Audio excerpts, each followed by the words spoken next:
Alrighty, welcome back everyone. We just talked about some of the big time storylines as we head into this upcoming weekend. Could we get a couple of answers in the Big 12? Could a couple of these undefeateds go down? Definitely very possible in this upcoming weekend, but as we know in 2024, don't take anything for granted. But let's get into a couple of these let's get into a couple of these players and coaches that are under the most pressure as we head into this upcoming weekend, because there are quite a few. And one of the ones that I want to start with is maybe one that you're not expecting to start this list, but Quinn Ewers got to play better football. He knows that last week was not nearly what he needs to be playing for them to be able to win a national title, and there's quite a few people, and whether it's the Texas fan base or outside the Texas fan base, that are wondering, is he a guy that can lead you to a national title? And frankly, I'm kind of wondering the same thing. I think it's still a little bit up in the air. That being said, he has a moment this weekend to prove a lot of people wrong. He has a ranked matchup against Vanderbilt on the road, not necessarily an elite team in Vanderbilt, but still a very dangerous team, as we have seen.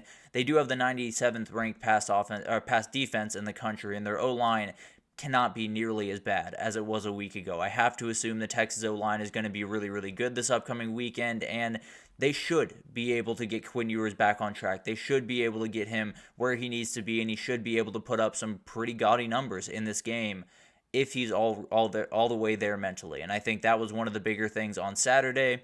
They got to him pretty quickly, and he never really recovered. He played better football in the second half once he got to kind of collect himself and everything, but there's not enough time in this season, in a lot of these games, for him to have to reset himself a number of times this season. He's going to have to come out slinging and make Texas fans feel like he is the guy that can lead them to a national title, or there's going to be a lot of questions around that quarterback room going forward.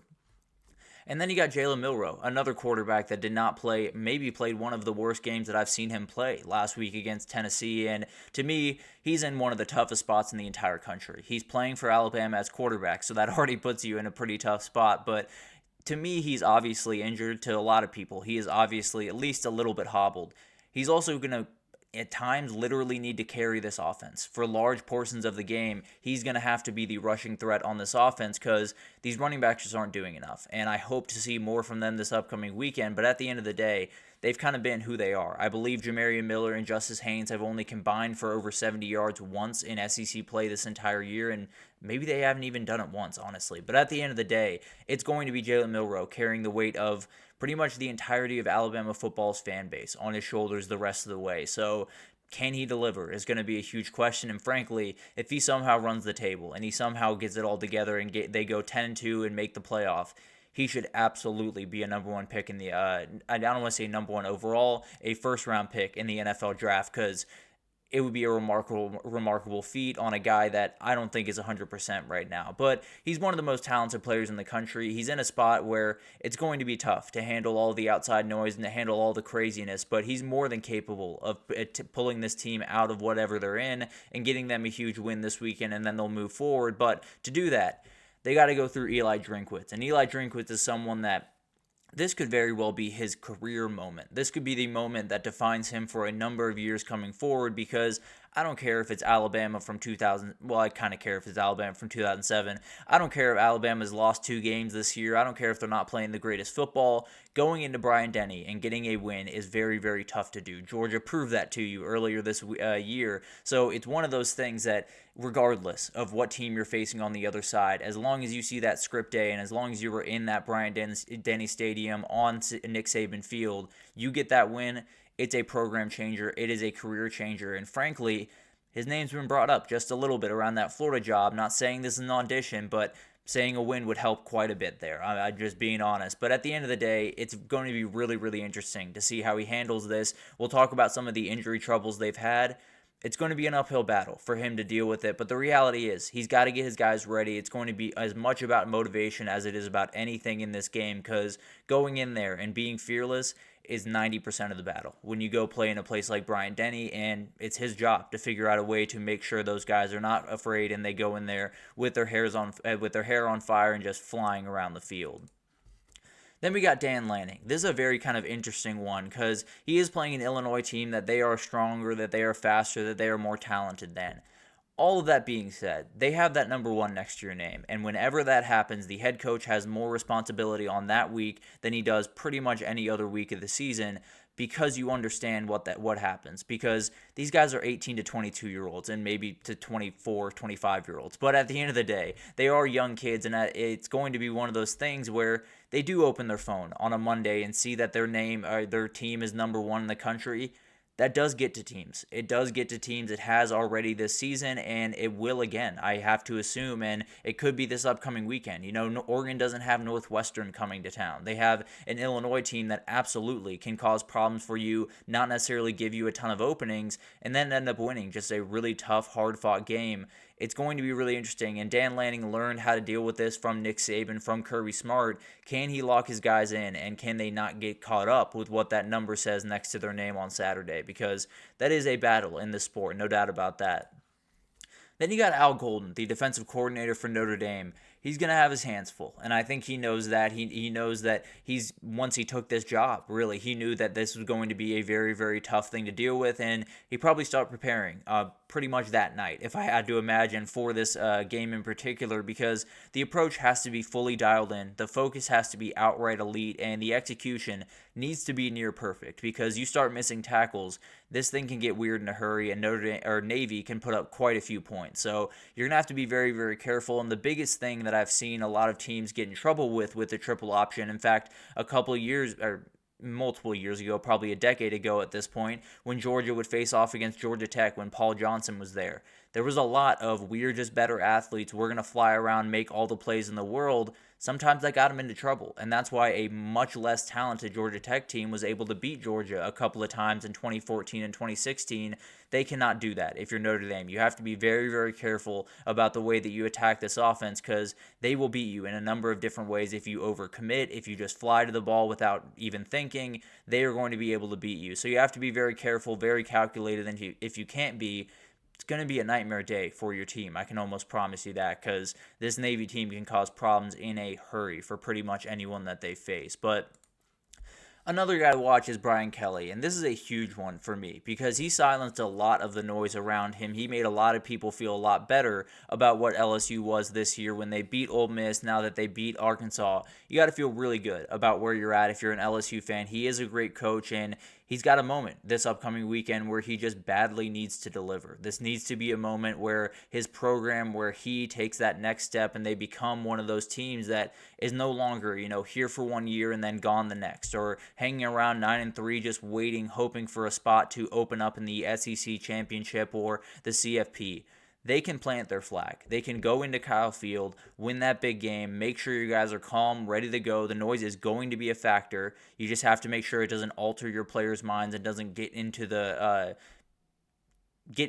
what they do on a down by down, play by play basis. You have to make sure that all of that is kind of under control, and if you can, this becomes LSU's conference for foreseeable future. This becomes LSU's conference. Obviously have Alabama down the road, but this is the game where I think in a number of different ways they could stamp their ticket to the CFP. They win this game, even if they lose to Alabama down the road. They're a 10-2 team with wins over A&M, with wins over Ole Miss. I don't think it's all that crazy that they would be one of those teams that would get that at-large bid at the end of the day. Now, as we're seeing, it could be an absolute logjam at that point. So we'll figure out what happens as we get a little bit closer. But at the end of the day, Brian Kelly has become one of the most scrutinized coaches in the country. That's what happens when you take the job at LSU, and I think he fully understood that. He fully understood that they missed a huge opportunity last year with Jaden Daniels not having the defense that he wanted, went out and got an elite defensive staff to get everything going. It has started to get going, but this is the game where you really prove everyone wrong, where you really prove that you are a team that is going to get to the CFP, that is going to be a problem. And frankly, when I look around the country, there are a couple of those teams that are just on the outside looking in just a little bit that absolutely could make title runs. LSU is one of them, and I think it would start on Saturday with a win at A&M. But obviously a lot on the shoulders with that noise, with that crowd. Got to make sure you guys are ready to roll, and if they get rattled, then this one could get ugly in a hurry. And then on the other side, you got Connor Wegman. He has to be able to deal with this moment. Relatively young quarterback still. All of the craziness that has happened around him, all the injuries. He has not necessarily started a ton of games at A&M. That being said, he has played really good football when he is needed to. In that Missouri game, the best game I've ever seen him play, that is for sure. And one of the better games I've seen a quarterback in an A&M jersey play in quite some time. He was very, very good in that game. he came a little bit back down to earth in that Mississippi State game, and they have to be very, very careful this upcoming weekend because Blake Baker's going to come after him. I can absolutely promise you that. There is not going to be many downs where Conner Weigman is not having to deal with some type of weird blitz, some type of weird coverage. He's going to have to keep his wits about him because this defense attacks you in so many different ways. In fact, Blake Baker literally had his guys lined up in a straight line behind the offensive line, and they just attacked from all different angles. You're going to have to be ready for some weird stuff. That's the reality of Blake Baker's defense, and a quarterback that doesn't have all the experience in the world. It's a lot about the confidence, getting that thing going early on, getting those quick passes, hitting your open receivers, hitting the guy that you feel the most confident in, probably Noah Thomas, whether it's Jade Walker or whoever, finding that person that you feel the most comfortable with early, and then you can continue on the rest of the way. But every quarterback has these big time moments. Every quarterback has these moments where they turn in from a good player that college football crazies know to a household name that everyone around the country is going to know going forward the rest of the season. This is the game for Conner Weigman. Missouri was that precursor, and that was an incredible game, really showed everyone what they're capable of.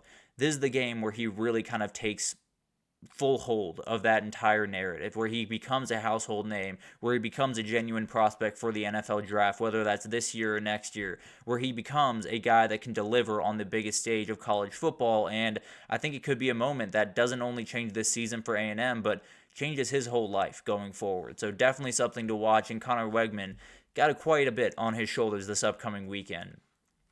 And then Ashton Jeanty. I talked about this one a little bit earlier in the week, but I think Jeanty actually has the most to gain from the Heisman race this upcoming weekend. And I know that sounds a little bit crazy because he is in the lead. He is my Heisman favorite as we head into the back end of the season, but the reality is it's one of the very few times in the year, although he is playing just too late, but at the end of the day, the fact is he is playing a team that a lot of people love watching in UNLV, become a big time story in college football, a game that's going to define the Mountain West going forward, and you're kind of alone. There's not going to be a lot of people that aren't going to be tuned into this game, watching this game, and if you're a Heisman voter and you're not watching this game tonight, you should not be a Heisman voter. Go ahead and turn in your ballot blank because I do not want you voting on this award. But at the end of the day, he has a chance tonight. If he can get over, I don't know what the benchmark is really going forward for him, but I can pretty much say pretty confidently he's got to get over that century mark. If he's not over 100 yards in this game, the Heisman campaign comes to an end. I feel pretty good about that, but at the end of the day, he goes for 200 yards and 2 touchdowns.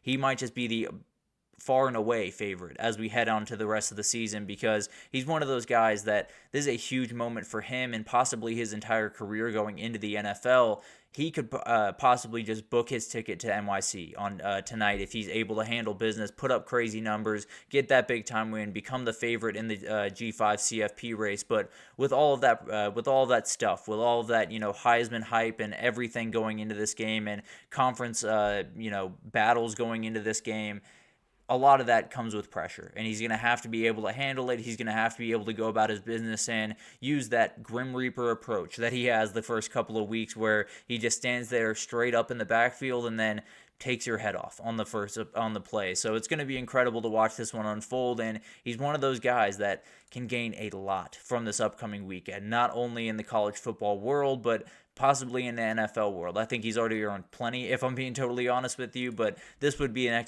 exclamation point on his NFL draft stock. But let's take our second break here, and when we come back, we're going to talk about just all the games we haven't had a chance to get to this upcoming weekend, but also a couple of games that happened earlier on this weekend. We got an incredible game that was historic in every sense of the word up there in Kennesaw, Georgia, and then we got a interesting game in the ACC that did not go the way that I thought it would, but we'll break them all down right after this.